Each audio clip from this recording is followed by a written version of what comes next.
Hi friends! நம்ம இப்போ சுதா விலாஸில பார்க்க போகிறது மஷ்ரூம் பிரியாணி. ரொம்பவே டேஸ்ட்டா, ரொம்ப சிம்பிளா செஞ்சிடலாம். வாங்க வீடியோக்குள்ள போலாம். ஃபர்ஸ்ட் அதுக்கு குக்கர் எடுத்துக்கோங்க.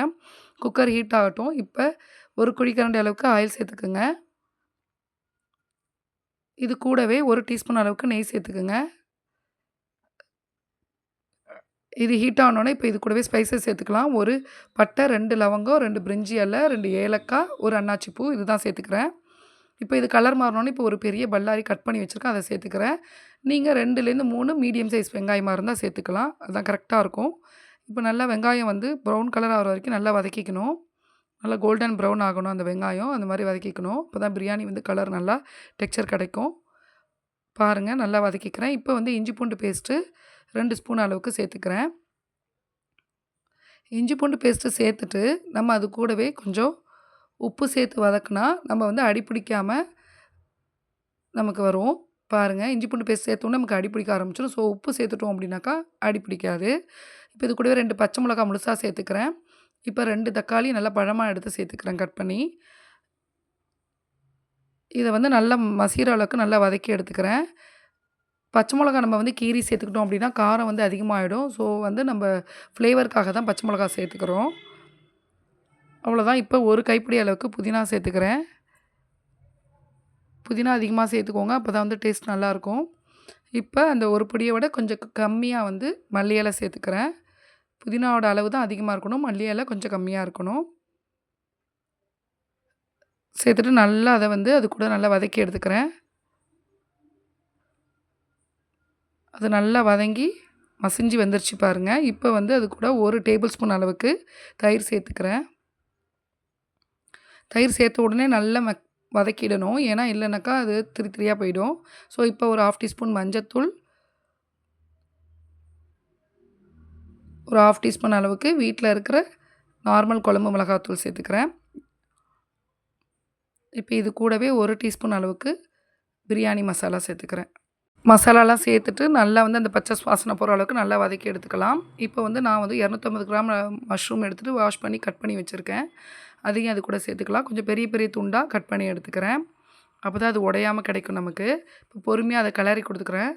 ஒரு 2, 3 கிளறிட்டு நம்ம அது கூடவே வந்து இப்போ ரைஸ் சேர்த்துக்கலாம். நான் வந்து 1 கிளாஸ் அளவுக்கு ரைஸ் எடுத்து கழுவிட்டு ஊற வச்சுருக்கேன் ஒரு 1/2 அன் ஹவர். அதை வந்து தண்ணியை வடிச்சிட்டு இப்போ இது கூட சேர்த்துக்கிறோம். பாருங்கள் தண்ணி கொஞ்சம் கூட இல்லாமல் வெறும் ரைஸ் மட்டும் சேர்த்துக்கிறோம். சேர்த்துட்டு பொறுமையாக அதை கிளறி விட்டுறலாம்.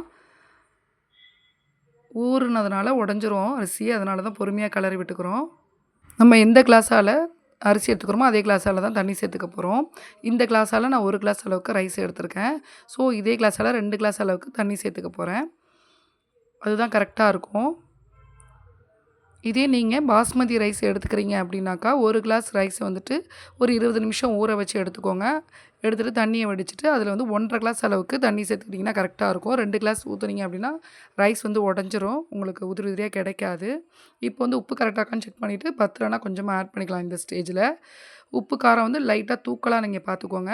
இது கூடவே கொஞ்சம் நெய் சேர்த்துக்கிட்டிங்க அப்படின்னாக்கா ரைஸ் உடையாது. அதனால தான் சேர்த்துக்கிறோம். இப்போ இது கூட ஃபைனலாக ஒரு 1/2 லெமன் எடுத்துகிட்டு அந்த விதையை நீக்கிட்டு புழிஞ்சிக்கலாம். நல்லா அழுத்தி புளியாதீங்க, தோல் கசக்கும். லைட்டாக புழிஞ்சிட்டு எடுத்துக்கோங்க. அவ்வளோதான். இப்போ வந்து இது நல்லா கொதிக்கணும். நல்லா கொதித்து வந்த பிறகு தான் நம்ம குக்கர் க்ளோஸ் பண்ண போகிறோம். இந்த மெத்தடில் பிரியாணி ட்ரை பண்ணி பார்த்தீங்கன்னா பிரியாணி ரொம்பவே டேஸ்ட்டாக இருக்கும். ஒரு தடவை ட்ரை பண்ணி பாருங்கள்.